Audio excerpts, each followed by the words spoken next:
Hello everyone. In today's video I'm going to talk about two things.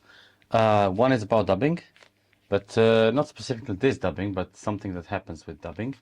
And the other one is about Partridge, and this is some old skin I have, and yeah, let's dive into it. And I will also tie a fly that I used to, like beginning of the season was unimaginable for me if I didn't have that fly. That would be like first fly on my tippet even before pheasant tails. So yeah, let's get into it. So number one thing I would like to talk is about dubbing. So dubbing, we usually get them in those little bags or in those little boxes. In both of these packages, dubbing gets matted down and then compressed, and it's not very good. When I say it's not very good, it means that dubbing is not easy to dub. And there is a workaround around that, and it's super easy. And I kind of mentioned that last time I was making a video, and let me show you what it is. So basically, the same quantity of dubbing that you would have in this bag, you should pack into something bigger. Not very convenient if you have loads of dubbing, but yeah, if for some of them that you use very often, I would recommend using some larger compartments like this. So what I did is I took this box.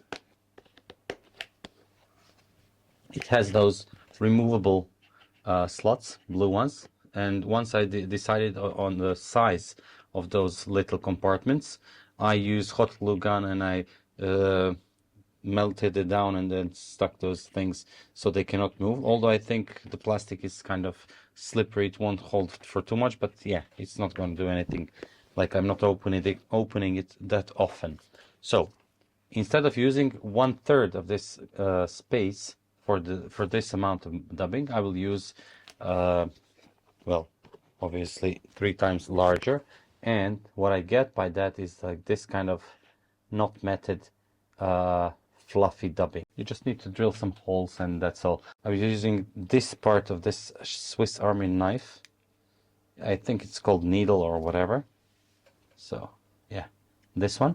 Most important part, enough talking, is coffee grinder. So I'll pour half of the quantity or whole quantity, whatever, but when you take this dubbing out, it goes out in clumps. You don't need that. It's kind of difficult to work with this because sometimes you will take too little, sometimes too much. There will be some clumps that are like tangled together, so you don't need these things.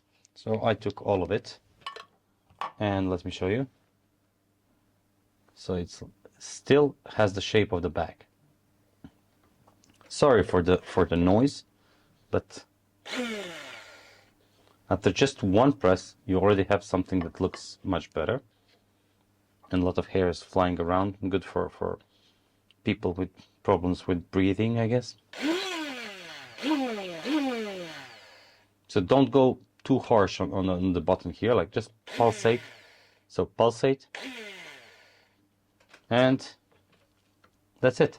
Now put it in the new compartment, and that's all. Since I don't have a ready hole, I'll just do it in front of you. You can skip this part if you don't want to watch, but basically what I do is like I make a small hole until it gets good, and then I just go around, and because there is an edge like a knife going here, I can go kind of make a bigger circle than the actual noodle is, actual hole is, and the actual blade is. So kind of change the angle to make a bigger hole. And because there is a blade from one edge, all those edges from the plastic are going to be relatively smooth. It would bother me, to be honest, to have rough edges. So yeah, I would smooth them out. Just me, but I guess we're not all the same. If you like rougher edge, you keep it rough. And that's how much time you need to prepare this. Obviously, I need to remove the plastic that went in. That's it. And I have to put the dubbing inside. And look at this. It's so nice to work with. Certainly there are probably some clumps here, but not too many. Look at this. Yeah, there is a clump over here hanging. But yeah, I'll just remove it now because I see it. I'm not going to use it. I don't want to compress this one. And I think this is enough for this compartment. I'll just use 2 compartments for this quantity this time.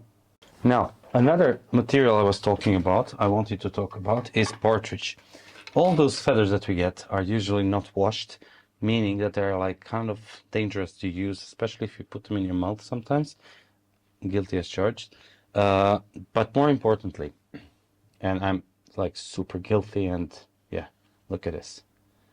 There's so much grease on this one that all those feathers are so kind of, I don't know how to say that, but they're like, those barbs are sticking together and the feather is not easy to use. So what is recommended to do, and obviously I'm not doing it all the time. This is old one, so I never actually bothered refreshing this one, but you need to scrape those those fats from the skin without damaging the skin, obviously. Then in a mild solution of dishwashing soap and warm water, we should wash those feathers, dry them, like compress it with this towels, kitchen towels, and then dry them out, and you'll have much better feather to work with. And yeah, I'll show you now how is it to work with this kind of, let's say it, bad feather. But yeah, that's it. And one other benefit of this is that it's less likely to get all those pests and stuff after washing. Obviously, if they're there, just washing them won't kill eggs and anything. But yeah, working with clean materials is definitely more pleasure than just working with something nasty like this. So let's go into tying. So let's start with a hook. It's jig hook size 12, and it's 4mm jig of bead, and I threaded it with this this indent goes first through the point, so I get more shank available for tying here. As you can see, the whole bead goes away from the hook, literally leaving me the whole shank exposed to me for to tie a fly, obviously. So let me just make this flat. You can choose to tie it like this or like this, who cares.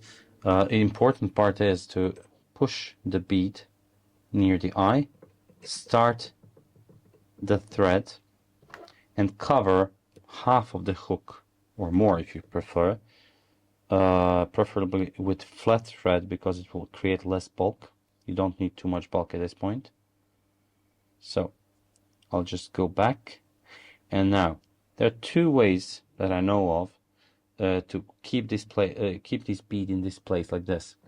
Either you can build a thread dam, or you do figure of 8s around hook eye and the hook shank, and kind of physically prevent this bead from spinning around. With weaker threads, such as this one, this is kind of nylon thread, 8/0, local Chinese brand. It's not bad. It's still wiggling, but I always like to add a little bit of old-fashioned glue, which I think improves the fly a lot. And you don't need much, just tiny little bit here to keep everything in place. Okay, I like it to go around the eye a little bit. That's why I took more glue and let it soak into the thread. By the time I close everything, I can use my tissue and just soak in the remaining glue that I don't need here. So that's it. All the things that you have to do. And also, by the time you're finished with fly, this is going to be cured and secured. Now, you want to start, I like to wrap wire, in this case gold, I like to wrap it in the same direction as thread. Just a thought, because when I'm tying off wire here, if the thread and wire are going to the same direction, it's kind of going to reinforce wire additionally. And if I go the opposing way with wire as to the thread, they're going to counteract each other and maybe loosen the connection, which doesn't happen often, if ever. And you can also prevent it, which I also do, by just pulling the wire heavy on wire and on the thread a couple of reps and then just tying it off. So it's, again, something that I've been used to doing for many years, so it's hard. Some habits die hard. So I'll just catch wire over here on my near side in this position. 2-3 reps. I'll just place it a little bit better to the side. Oops. Never mind. I took wire too far away, so it's difficult to control. No, it's okay. And then you can see that it's on the side. And you can see that I left a little bit of bare shank here. I'll just grab my feather and attach tail. Now for the tail, I like to use those feathers that are near the tail of the bird. And I don't care if they have this bar of reddish. I mean, it just looks even okay to me. So I'll just take it together and place the tail. Relatively short. Okay. At this point I can also remove the excess.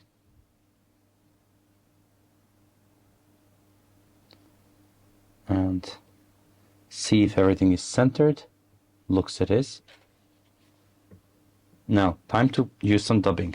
I was telling you that like fluff dubbing is easy to use, and this one is like, look, it will always have, almost always have a little bit of dubbing sticking out, so I can grab onto it.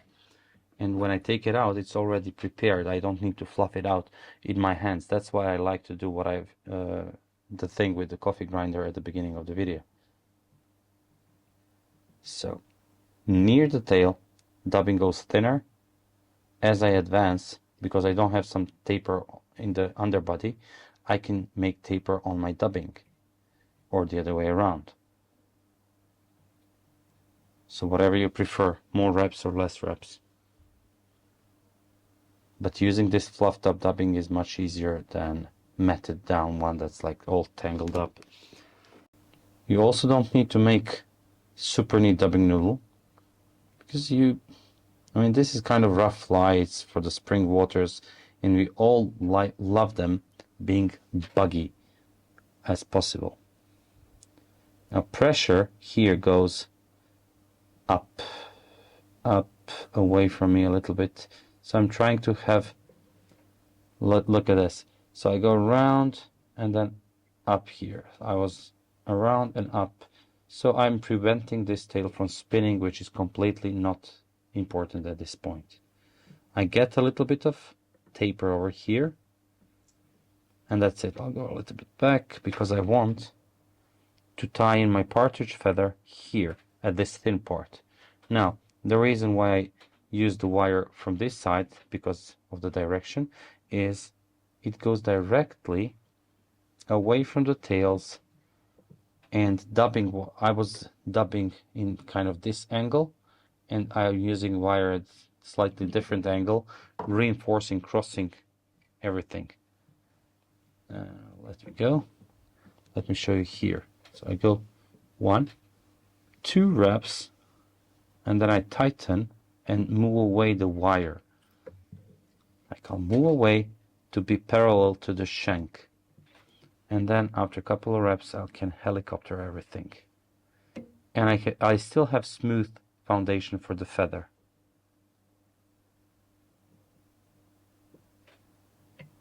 Okay, nice. Now let me talk about feathers here. We have two kind of feathers. This is from the back of the bird. It's a little bit darker, and this is lighter. Personally, I prefer the darker one. You can see it better here.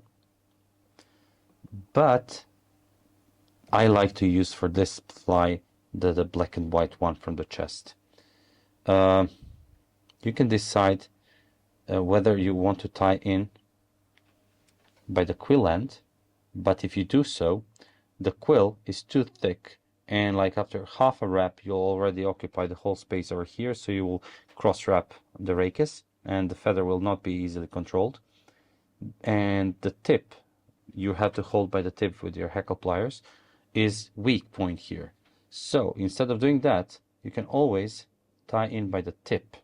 And what you gain by that is that after, first of all, the thinner rachis can make a couple of more turns without occupying too much space over here. And also, after one wrap or half wrap, it kind of becomes stronger. So as you advance towards the quill, this is quill here that goes into the bird, your feather gets stronger and stronger. While on the other hand, if you're holding by the tip with your hackle pliers, you're holding by the weakest point of the feather whole time, which is not very, it's kind of stressful for me sometimes. Like I always fear that my feather can break. And what I like to do here, I like folding feather, pre-folding feather here. So you don't need to do this, but this is short feather and I just find it easier to do so. Now I'll remove a couple of barbs that I think I don't need, and the rachis is also too thick at this place. So I'll just remove those from the rachis, and then I'll just go with my finger. So when I take it by this tip, these barbs are going to go first. They're going to be exposed to the wrapping first. So I want them away. I want to remove them kind of from my like when I wrap, I want a clear wrap. So if I do nice folding, I will end up with a feather that looks like so. Now all that's left to do is to expose the triangle at the tip. That doesn't have to be too wide. Okay, now this is relatively small place to grab a fly, so I have more reach when I do so. Counter spin the bobbin holder and go through it. I pull a little bit out and then cinch on it. That's one excessive wrap here. I go down and down and down, and this is more than enough.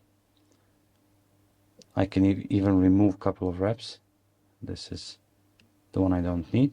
Now look at this. Instead of having those barbs in my way as I wrap, I have those barbs on one side only, so I can hold them and wrap without any issues and have clean wrap, and that's it. I end up here, and now same as I did with wire, let me just remove a couple of those. Same as I did with wire, I'll do one wrap and another. Like there is no tension, just bobbin is keeping tension. Let me just I'll cinch on it. The pithy part of rachis now plays, in my opinion, significant role because it kind of bites into it. The thread bites into the pithy part and it secures everything, locks into place like very well. I can come into with the blade, cut it, and that's it. You can see that the hackle here is, some would say, maybe too big. I like it like this. I was never following proportions for these kind of flies. What I did before, I would like make those barbs 45 degrees angle or less. But in recent years, I'm more prone to like this kind of angle, or even facing towards the eye, because I think in all those currents, this kind of fly will have more movement, which may attract some couple of more fish. Now I will add the same dubbing, but you can choose to add something darker. And here I need more control, so I'll make thin noodle, so I have more control. I don't want to push back those partridge barbs too much.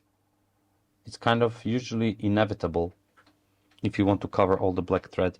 it's kind of inevitable to push them. Like you have to push them a little bit. But yeah, with the thinner noodle, you definitely have more control. And that's it. Now I'll just be careful what I'm doing. I'm going around, and that's it. And now counterspin the last time your thread, get it flat. With flat thread you're going to make much better whip finish knot, and let your wraps slide down the bead, because that way you will align them properly.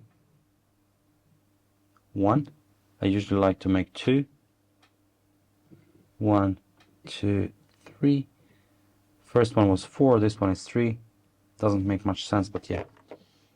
And then keep it under tension and slice it. And that's it. Very buggy looking fly. Now let me show you the whole circle. Buggy looking fly. We used to call those March Browns, but this is just a big long stretch for a March Brown. Like, it resembles, but it's not. But it certainly catches a lot of fish. So guys, I hope you enjoyed this video. I hope you learned something new. Please give it some comments if you liked something, if you can suggest something. I'm open to suggestions always. If you want to see something on my channel, if I can do it, I will gladly do it. So yeah, you can recommend something. Until next week, keep safe and tight lines.